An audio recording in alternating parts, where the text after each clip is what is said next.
So last night was the latest in a slew of YouTuber events called Creator Clash. Now, for a little bit of backstory, Creator Clash was made by the YouTuber iDubbbz after he was called out in 2021 by RiceGum. RiceGum, being too much of a coward and a bit of an asshole, basically flat out refused to take part in the event and kept making excuses and stuff, so eventually iDubbbz managed to find his own opponent in Dr. Mike. Not only that, but he managed to make an entire roster filled with fighters, including a lot of fan favorites. Now, the main reason I was excited is because Matt and Ryan from Supermega, which is my favorite YouTube channel, were both taking part in the first couple of rounds. As well as them, you had people like Justin Minks and also Aaron Hansen from Game Grumps, as well as the main event of iDubbbz versus Dr. Mike. Now, I know what you're thinking, a lot of people have been quite jaded about YouTube boxing in the wake of people like Logan Paul, KSI, etc, etc, and you'd be right to say that. The thing is, this event was just brilliant. I was hooked to my screen the entire time that it was on.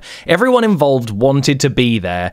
The whole thing was going to charity. The whole thing felt a lot less wanky than I suppose a lot of the KSI, Logan Paul, Jake Paul, Deji kind of fights have all been. None of this was to fuel anyone's ego, none of this was to put money in anyone's pocket, it was to put on an entertaining thing to raise money for charity. And honestly, despite the spectacle of things like Logan Paul and KSI, this was actually the best one of these YouTube events that I think I've seen. The atmosphere was palpable, everyone involved really wanted to be there, and also every single fight was one that people wanted to see. Whereas in the other events, basically you're waiting for the main event to happen and the rest of it's not been that interesting. From start to finish, this was a really fun bout. Now, I know very little about boxing in the real world, but this made me absolutely obsessed with every second of it. I'm going to talk a little bit later in the video about things that I'd like to see like this in the future, but for now I want to go through some of the fights that we saw and show you guys a couple of highlights. So the first fight of the night was Matt Watson of Supermega versus Dad. Now, I was super hyped to see one of the Supermega boys kicking off in the first round, but it was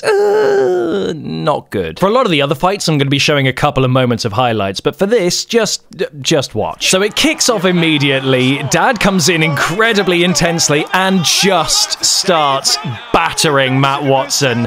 Look at this! He doesn't give him a moment to think. He connects a couple of times, he knocks Matt off his feet, starts absolutely pounding him.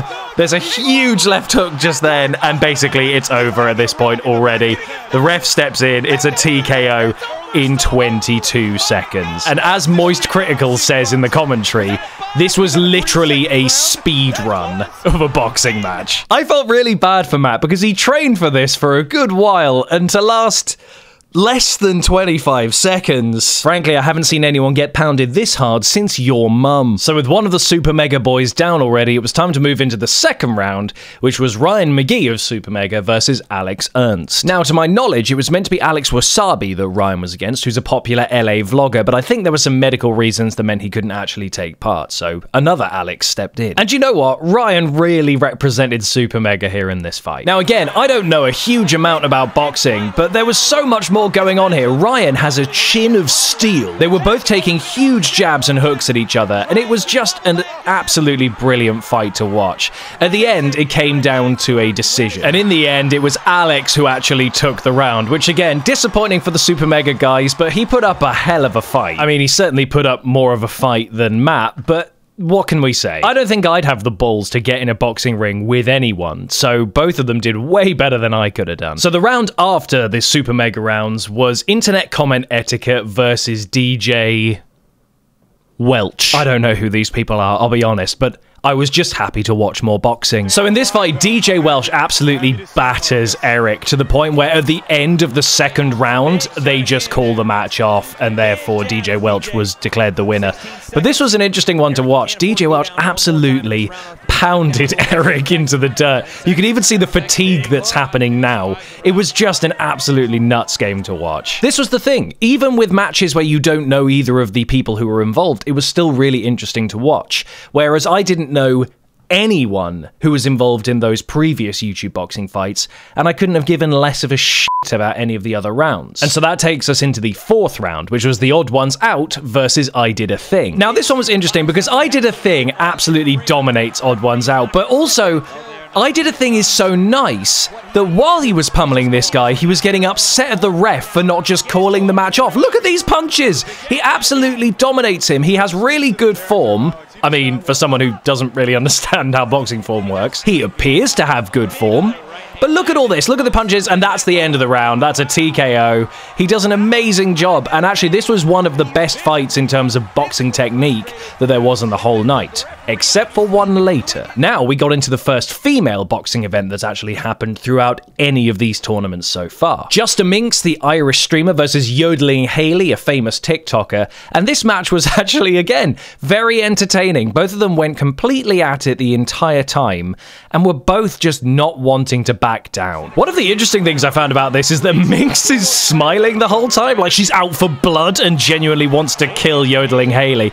But also, they both just throw out such meaty punches, but also take so many on the chin like an absolute champ. Behave. Again, by the ends of a lot of these rounds, the fatigue has really set in. But what do you expect? None of these people are real boxers. These are people who've just been training for a couple of months to put on a good event. Look at these punches! Look at them both go! They're absolutely pummeling each other, and it really came down to just slogging it out at the end until I think a TKO got called. Look at Minx, she's still smiling, or maybe it's a grimace of pain and revenge.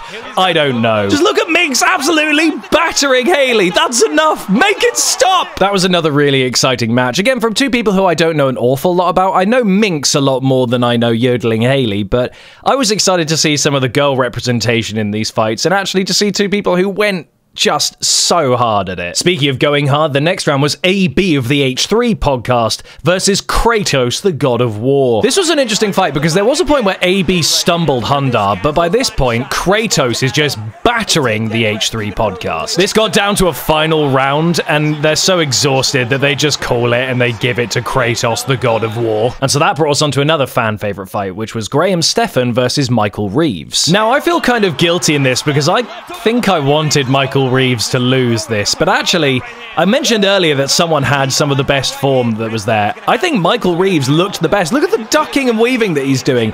He manages to really hold back a lot. He dodges a lot of the punches and then just comes in with massive jabs and hooks.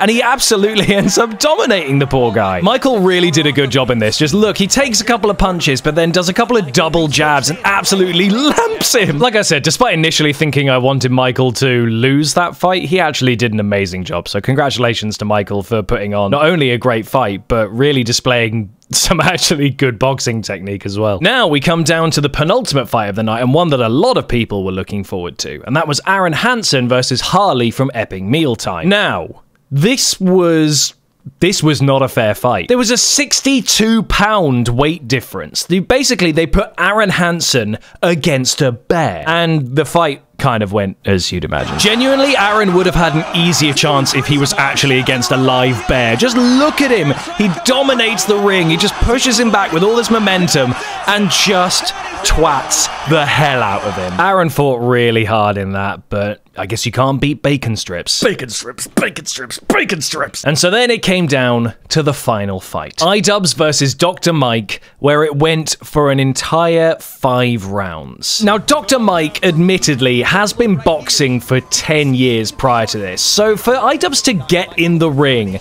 and to last to the end of the rounds, putting up a reasonably good fight, admittedly losing on points at the end. Just look at this. Look how much Mike absolutely pounded the hell out of him, but Ian puts up a really good fight. He actually punches him a lot. He stayed in the thing for 5 rounds. This was a really, really good display. I'm happy with how iDubbbz did, because imagine if he pulled a Matt Watson and went out in 22 seconds. The whole build-up would have been for nothing. And look, he actually does a reasonably good job, and he put up a great fight. It's a shame that he lost, but I feel like if he won, people would have definitely said it was rigged. So that leaves the question, where do we go from here when it comes to YouTuber boxing? Admittedly, this one was made from a weird online beef that turned into a charity event featuring a lot of fan-favorite creators. I'm sure there are plenty of other people that we would like to see in this. I, for one, would like to see someone like Asmongold fighting in the ring, just because I know it would get the internet on fire. You could have Asmongold versus Danny from Game Grumps. You could have someone like Chris O'Neill versus Damien Haas from Smosh. Psychic Pebbles versus Ian Hecox. There's loads of really fun lineups that you could do with this. Outside of the world of boxing, though, I still think there are other events that we haven't plundered yet. For instance, this is a really good opportunity for someone to reignite